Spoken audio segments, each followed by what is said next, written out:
भगवान शंकर के पूर्ण रूप काल भैरव की कथा।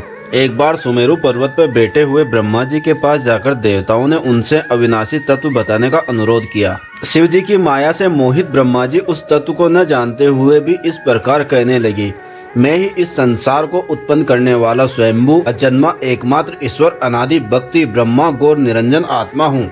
मैं ही प्रवृत्ति और निर्वृत्ति का मूलाधार सर्वलीन पूर्ण ब्रह्मा हूँ। ब्रह्मा जी ऐसा कि पर मुनि मंडली में विद्यमान विष्णु जी ने उन्हें समझाते हुए कहा कि मेरी आज्ञा से तो तुम सृष्टि के रचयिता बने हो, मेरा अनादर करके तुमने अपने प्रभुत्व की बात कैसे कर रहे हो।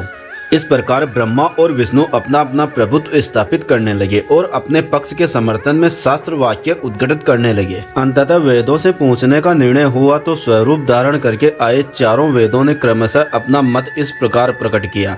ऋग्वेद ने कहा, जिसके भीतर समस्त भूत निहित है तथा जिससे सब कुछ प्रतीत होता है और जिसे परमात्म कहा जाता है वह एक रुद्र रूप ही है। यजुर्वेद ने कहा, जिसके द्वारा हम वेद भी प्रमाणित होते हैं तथा जो ईश्वर के संपूर्ण यज्ञों तथा योगों से भजन किया जाता है, सबका दृष्टा वह एक शिव ही है। सामवेद ने कहा, जो समस्त संसारी जनों को बरमाता है, जिसे योगी जन ढूंढते हैं और जिसकी भांति से सारा संसार प्रकाशित होता है, वह एक त्र्यंबक शिवजी ही हैं। अर्थवेद ने कहा, जिसकी भक्ति से साक्षात्कार होता है और जो सब या दुख सुख अतीत अनादि ब्रह्म है, वे केवल एक शंकर जी ही हैं। भगवान विष्णु ने वेदों के इस कथन को प्रताप बताते हुए नित्य शिवा से रमण करने वाले दिगंबर पीतवर्ण दूली दुष्रित प्रेमनाथ कुवेटाधारी सर्वावेष्टित विपिन वाही नियसंग शिव जी को पर ब्रह्म मानने से इनकार कर दिया।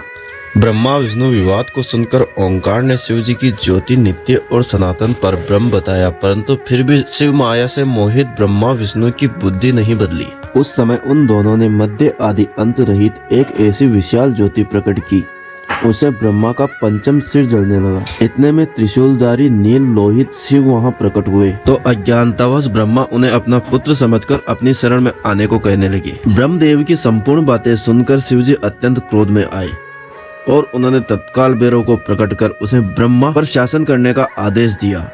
आज्ञा का पालन करते हुए भैरव ने अपनी बाईं उंगली के नखार्क से ब्रह्मा जी का पंचम सिर काट डाला। भयभीत ब्रह्मा शतरुद्धि का पाठ करते हुए शिव जी के शरण आए। ब्रह्मा जी और विष्णु जी दोनों को सत्य की प्रतीत हो गई और वे दोनों शिव जी की महिमा का गान करने लगे। यह देखकर शिव जी शांत हुए और उन दोनों को अभिदान दिया। इसके उपरांत शिव जी ने उनके भीषण होने के कारण भैरव और काल को भी भयभीत करने वाला होने के कारण काल भैरव तथा भक्तों के पापों को तत्काल नष्ट करने वाला होने के कारण पाप भक्षक नाम देकर उसे काशीपुरी का अधिकारी बना दिया। फिर कहा कि भैरव, तुम इन ब्रह्मा विष्णु को मानते हुए ब्रह्मा के कपाल को धारण करके इसी के आश्रय से भिक्षावृत्ति करते हुए वाराणसी में चले जाओ। वहाँ उस नगरी के प्रभाव से तुम ब्रह्म हत्या के पाप से मुक्त हो पाओगे।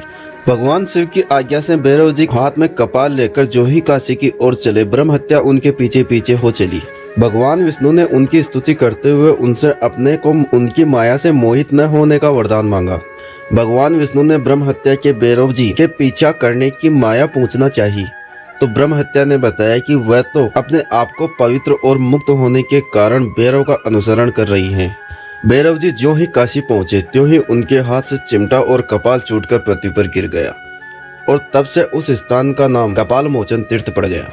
इस तीर्थ में जाकर सविधि पिंडदान और देवपितृ तर्पण करने से मनुष्य ब्रह्म हत्या के पाप से निर्वत हो जाता है। तो दोस्तों, आपको यह कहानी कैसी लगी? अच्छी लगी हो तो वीडियो को लाइक करें, चैनल को सब्सक्राइब करें और कमेंट में अपनी राय जरूर दें। ऐसे ही धार्मिक, आध्यात्मिक, पौराणिक एवं डरावनी कहानियाँ सुनने के लिए जुड़े रहिए हमारे कथा शोधक चैनल से।